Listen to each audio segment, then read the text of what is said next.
আসসালামু আলাইকুম প্রিয় ভাই ভিউয়ার্স। আপনারা দেখতে পাইতেছেন যে একটি কৃষক ভাই আহ, ধান ক্ষেতের ভিতরে কিছু ধান পড়ে গেছে, সেগুলা বান্দে বান্দে খাড়া করে দিতেছেন। এখন কেন পড়ে গেল, কিভাবে পড়ে গেল, এটা জানবো পরে। তো আগে কৃষক ভাইয়ের সাথে কিছু কথা বলে নেই, তাকে কিছু প্রশ্ন করি, দেখি সে কি বলে, তার অভিজ্ঞতা কি বলে।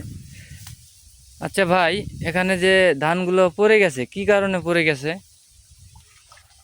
এগুলার মূলত কারণ হচ্ছে মাটিটা অনেক নরম,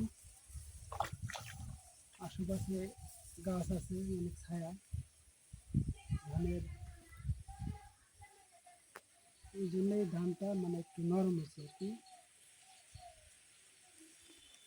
সেই জন্যই করছে।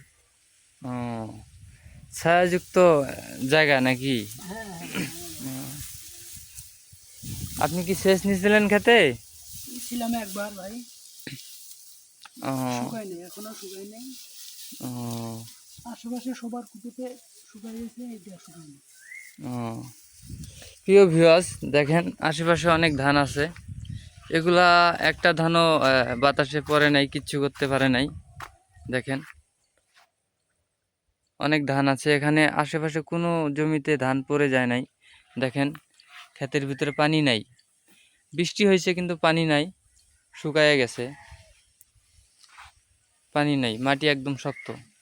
আর এই ভাইয়ের যে ধান ক্ষেতটা দেখেন, পা দিলেই পা বসে যাইতেছে, একদম মাটিটা নরম। আমার জানা মতে এই ভাইয়ের ক্ষেতে পানি দীর্ঘদিন ধরে লেগে থাকার কারণে হুম, মাটিটা নরম হয়ে গেছে, ঠিক ঠিক ভাই। সেই জন্যে ধানটা পড়ে গেছে। দেখেন কিভাবে পড়ে গেছে। আপনারা যদি, এইভাবেই করছে ভাই, এই যে হ্যাঁ হ্যাঁ দেখতে পাইতেছি আমরা, আপনারা যদি সেচ নেন বা খেতে যখন পানি নেবেন, তারপরে পরে যদি বৃষ্টি হয়, অনেক দিন পানি যদি লেগে থাকে তাহলে মাটিটা নরম হয়ে যায়, সেক্ষেত্রে আপনাদের ধান পুড়ে যাওয়ার সম্ভাবনা আছে। আপনারা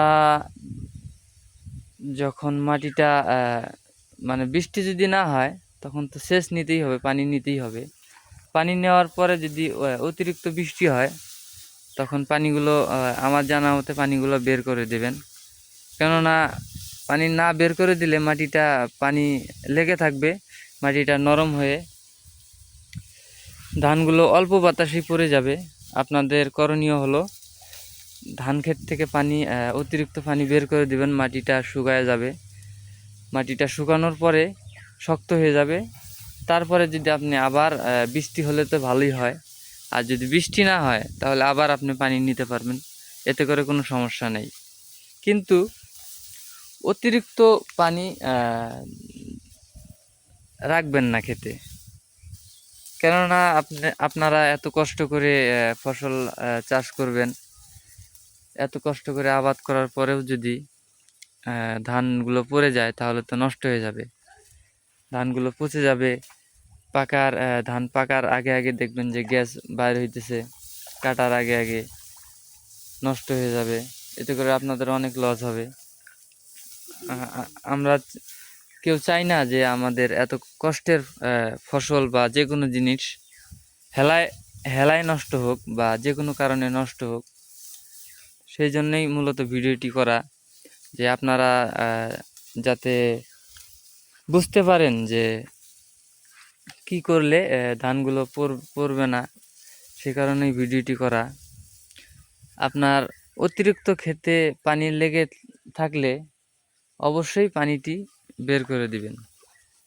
বের করে দিয়ে মাটিটা যখন শুকাবে, তখন সেচ নেওয়ার প্রয়োজন হলে তখন সেচ নেবেন বা পানি দিবেন, এতে করে আপনার ধানও ভালো হবে।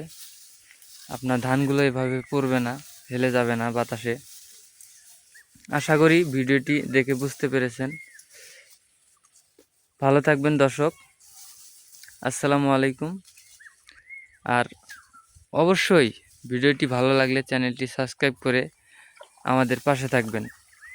ধন্যবাদ ভিউয়ার্স, আসসালামু আলাইকুম, ভালো থাকবেন সবাই।